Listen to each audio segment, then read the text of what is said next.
Hello, and welcome back to Asian Pulse, your informative and resourceful channel. I'm your host, Shivani Naiker. We are broadcasting from the unceded territories of the Silvertooth Nation, Musqueam, Kwantlen Nations. We are very blessed and for the generosity of the first people for this land to share their traditional and secret land with us.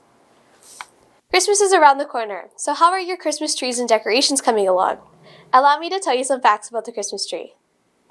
Christmas trees were not an American tradition. It was introduced in North America in the 18th century, long before the advent of Christianity. Plants and trees that remain green all year was a special meaning for people in the winter.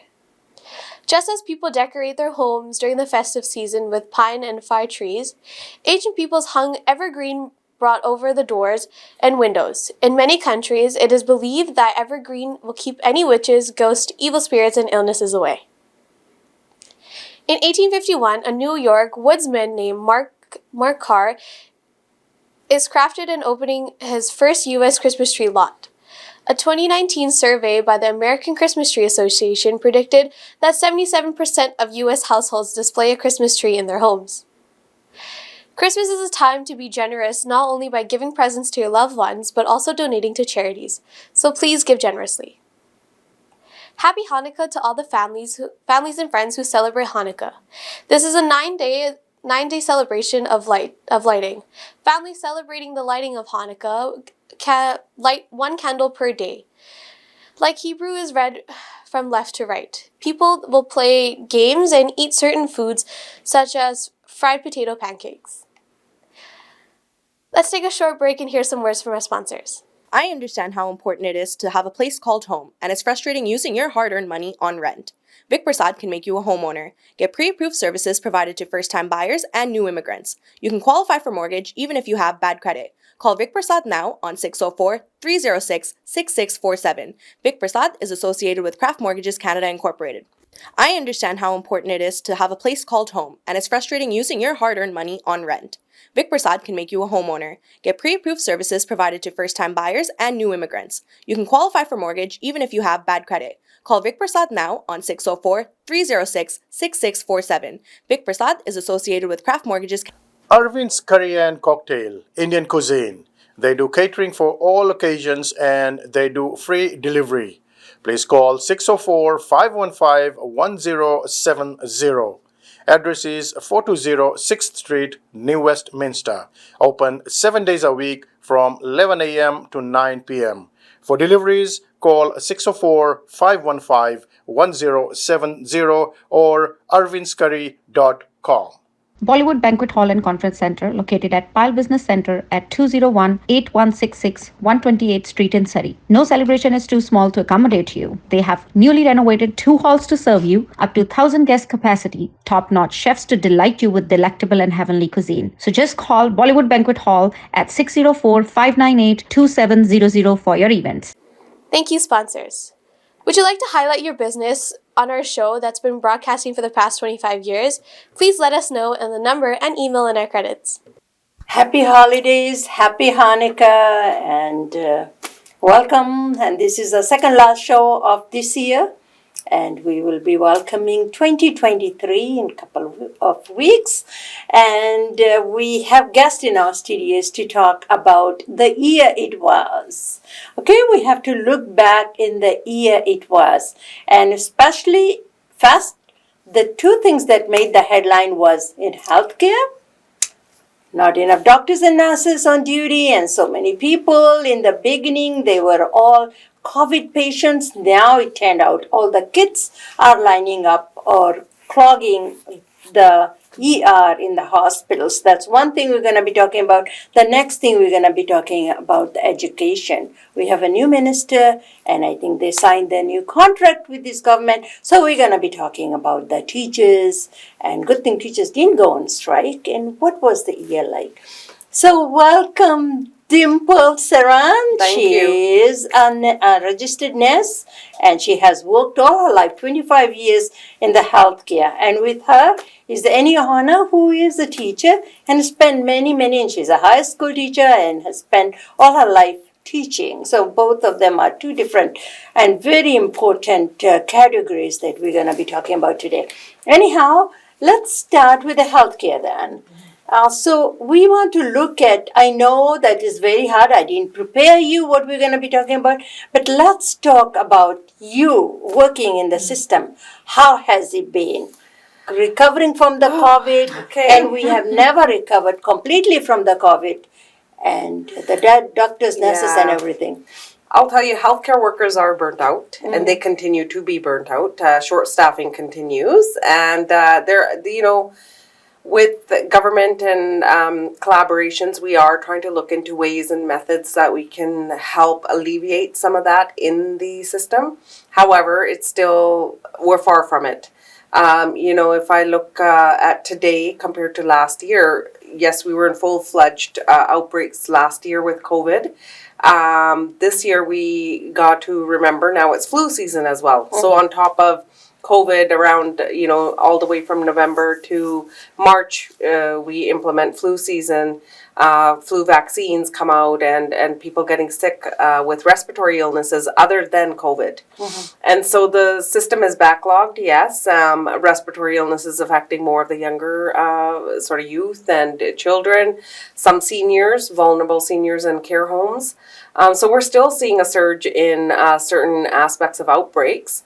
Healthcare workers do have to be very careful when they're going into work, whether they're symptomatic or not, and being mindful and responsible and accountable when it comes to that. So staying home if they have to, which makes it harder on the system as well, because if we're having healthcare workers who are feeling sick or unwell, whether it's mental health, whether it's their physical health, we are again facing those shortages at work.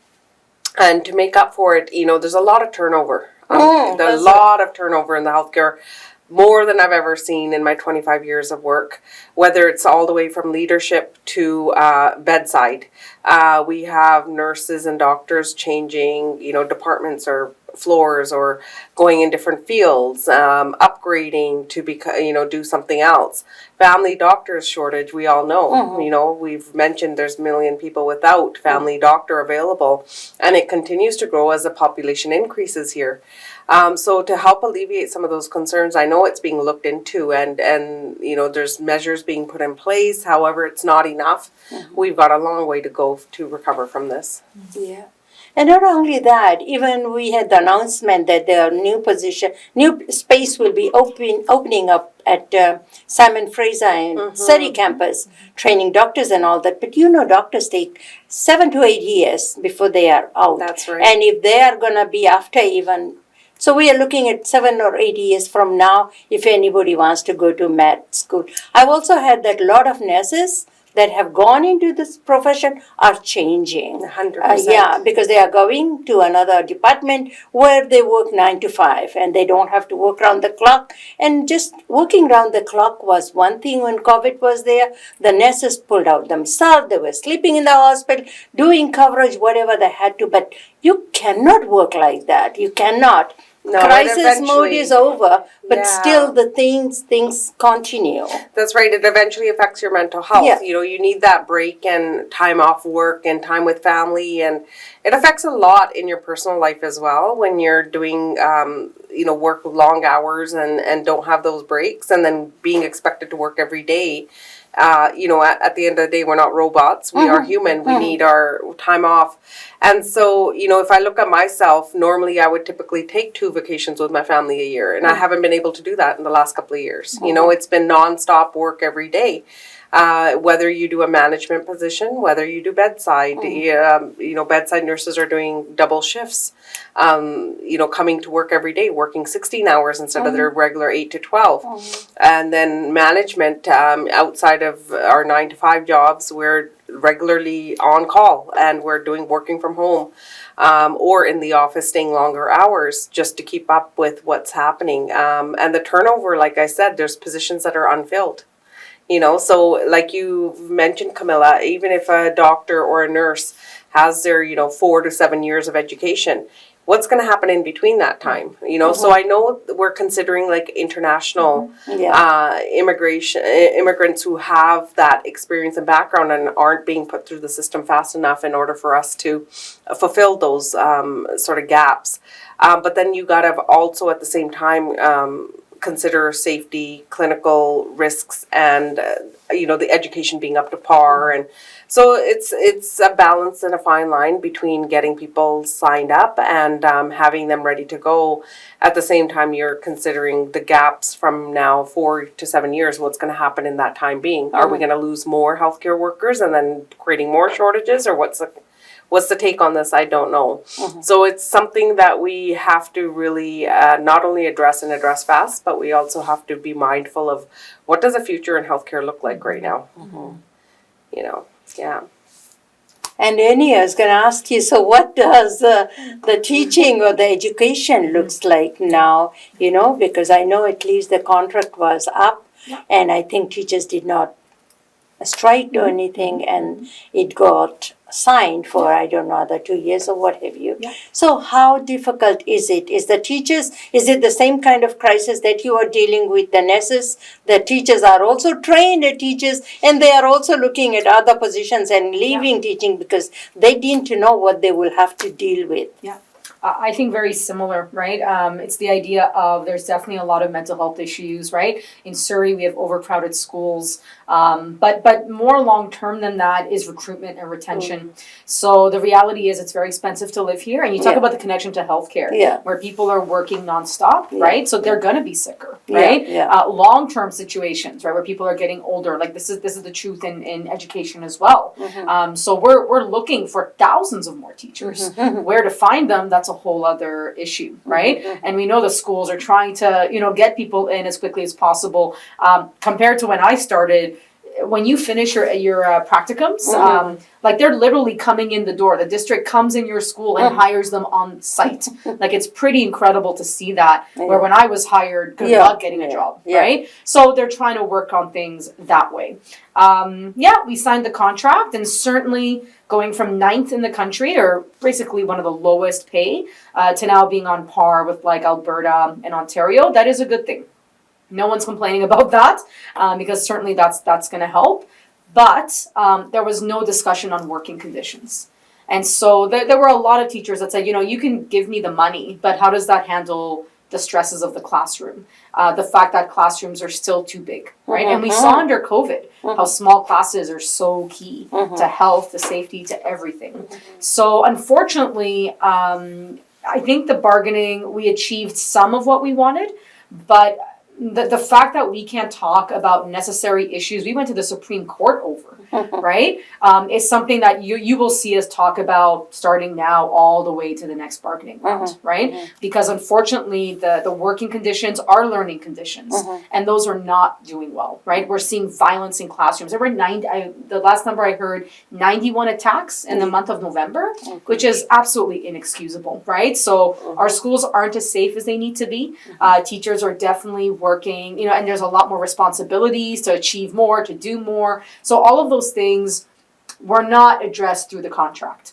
But certainly, were any of us wanting to go on strike? Of course not, right? The reality is most of us can't afford to go on strike. We're happy to be where we are, but we do want a government, and this is a message to the Honourable Minister Rachna Singh, to say, really let's focus on those class size and composition numbers. Let's focus on safety in the classroom. Let's focus on ventilation and other issues that through COVID, we never truly resolved those issues. We still have a lot of sickness happening in our schools from COVID, from flu, from all kinds of things. So these are all issues that we really unfortunately felt we had to almost leave behind, but that's going to lead to crisis. That's the bottom line, right? If we're not in crisis now, right? So just like in healthcare, you cannot wait until your ERs are overflowing to say, oh, now we have a problem. That problem's been there for years. Right? And so now we're seeing like the true, risk of it all, right? And again, the idea that children have to die, that is inexcusable, right? So we need to think long term and think ahead. You bargained as well, right? Like, how do we bargain these things? You can't wait until they're crisis mode. So that would be my message is, yes, teachers signed the deal, but just because we didn't go on strike doesn't mean that all the issues we have are resolved, and parents should be very aware of that and continue to advocate for your students, your child's education in terms of the safety of the classroom, the class size, the EA support, right, for special needs kids. Like we need to do a lot more to include every child. I'm sorry. That's okay. This way. Yeah. You know, there's a lot more work to be done because education still is not where it needs to be. Yeah. I was going to ask you that parents have been asking me, and I know I had my grandkids are in school. What about the safety? You remember there was a stabbing in one of the Yes. schools Yeah. because It was- you're very Yep, I have one in your my school. school. Yeah. And Yeah. then is there no check and balances that if somebody is working in the classroom, even it happen outside, but if somebody bringing knife or any kind of thing like that, that you check to make sure that it's not allowed? How is there any? I don't work in the school system. I don't know. Well, we What do happened have there? safe and secure liaisons, SSLs, that, Yeah. that work under, and they do a good job. You know, that they're tasked with a lot, but they certainly, you know, try, you know, they build connections with kids. They do spend time with students that might be considered those that might, you know, have some vulnerabilities there to do that. You know, I come from an American system. I went to high school in South Florida. Yeah. And I can tell you that you can put all the metal detectors in the world. Yeah. You can shut the doors. Like there are areas where they will shut the doors when the bell goes. Yeah. That doesn't stop the violence. Yeah. Again, it's an issue of our kids' mental health on how they, you know, resolve their conflicts with one another, and also the community. Because the recent stabbings have happened from the outside in a way, right? Yeah. They weren't necessarily happening in the classroom, right? They were kind of around schools, but not in the schools necessarily. Not to say it doesn't happen in schools. So I think this takes a longer conversation. Again, do we have enough mental health workers? Yes. Do we have enough like after school programming for kids to be a part of, to you know, to learn from role models and to do that work? And Surrey Schools is doing a lot in that direction. We need to do more. I honestly, knowing what schools look like and knowing what the day-to-day looks like, you know, we already have, you know, police officers as part of it. Like that's the reality. I don't think adding more police officers is going to solve the problem that people think is happening. Our kids are not violent. And we have to be careful here. This is Surrey. You know, there is a little bit of that media idea of like, oh, it's Surrey. Yeah. Right? Everything This can happens happen anywhere, Yeah. right? And it does when you look at the numbers provincially. You know, it can happen anywhere. But usually a happy, healthy, safe child will not engage in that behavior. So it's going to take a lot, obviously, but I can assure you, especially like whether it's Princess Margaret or any school where these things are happening, LA Matheson, that typically there's a really good response after the fact, and there's a lot of forethought and thinking about, okay, how do we address these issues and manage the safety issue at that time. It's not something that just goes away and you don't think about it, right? There's a lot of work that goes into that. One more last question for you. Might have to go, because I'm also thinking that there are a lot of sick kids. You know, like look, they got flus like symptoms or coughing or fever and all that. And I know parents have to work. I understand the other side of it too. But there are so many times that a sick kid is sent to the school, and whether it's childcare or parents need to work, but they also get other kids sick as well. Yes. You know, there were times that classroom only have 2 or 3, 4 kids. The rest of them being sick, either sent home or call the parents to come and pick up your kids from the principal's office. What would you like to say to the parents that want to send a sick kid to the school to get the other kid sick? This virus is not going away. And the mask is not mandatory. It's a choice. And do you think masks should be brought back? I do. And I'm listening to doctors, Protect Our Province Doctors, Safe School Coalition, BC is doing incredible work, and many more. You know, there are parts in the world where masks are a natural part of society. Good. It's not a COVID thing. No. It's if you're sick, you wear a mask. Now, that's not going to solve everything, obviously. I really do wish in economic change where staying home with your child is okay. Yeah. That if our economy cannot run without sick people, then it's not a good economy, right? Yeah. We need to be able to tell parents, go take care of your child, right? Or to have daycare that's affordable enough where that might be an option. Again, I don't know if you want to send kids to daycare when they're sick, but just the sense of, we need to provide families with better support economically so that if they do need to stay home, that's their priority, right? We talk about family as a priority in our policies. Well, that's one way to do it, right? Because I know at our school, we have a number of kids that come to school sick because, the parents have to work or the parents are going to work sick. bringing back the illness, right? So as a teacher, I do wear a mask most times because I also feel the responsibility. I don't want to get 1,300 people sick. Yeah. Right? That's the bottom line. So as a professional, I'm going to do my due diligence to wear the mask. And again, these are very nuanced situations. You might need to take it off. You need to eat. Like, these are not big issues, right? But yeah, that idea that we just don't need this anymore. We had flu situations before, as you said, right? Meningitis breakouts. Yeah. Like, there's a lot of different illnesses that have gone through our system where every precaution was taken. Just COVID was that next level global pandemic, right? But I would say the new normal needs to be that for whatever illness, we take care of each other. We if it's a mask, wear a mask. It's not the end of the world. Okay. Yeah. So I was going to say, with the union requesting 15 sick days, they were giving 5, I think, before. Now the government, the union, I don't know whether it's BCGU union or something, they are requesting 15 sick days for the parents to stay home. When they are sick, they cannot go back. And the small businesses are saying, or people are saying, that's too many. People may not be able to give 16 days of sick days, paid sick days. What do you say? What's your thought on that? Based on what? If the kid is sick, if my kid is sick, I cannot take the time off, a day off from my work. I'd rather stay home and take care if I know I got 15 days of sick days. 15 days per year is not very many days off, right? Yes, 100%. Like, I just think, adding on to what Annie said, again, the number one way of preventing infections or illnesses is good hand washing. Yes. To begin with. If we're washing our hands after meals, after toileting, before meals, before doing certain work or going in and touching things and even afterwards, that is our one way of preventing illnesses to begin with. And in the food industry or any other businesses that you're talking about, these are precautions we should be taking, right? And people tend not to sometimes. Even after everything, I'm blown away at the number of people who don't follow precautions, simple precautions, masking when you are sick. You don't have to wear it all the time, but when you're sick, wearing a mask will help. Hand washing all the time, and so on a regular basis. But I still see people not wanting to do that or not doing it. And hand washing is just a protocol you would follow daily anyway for hygiene purposes, right?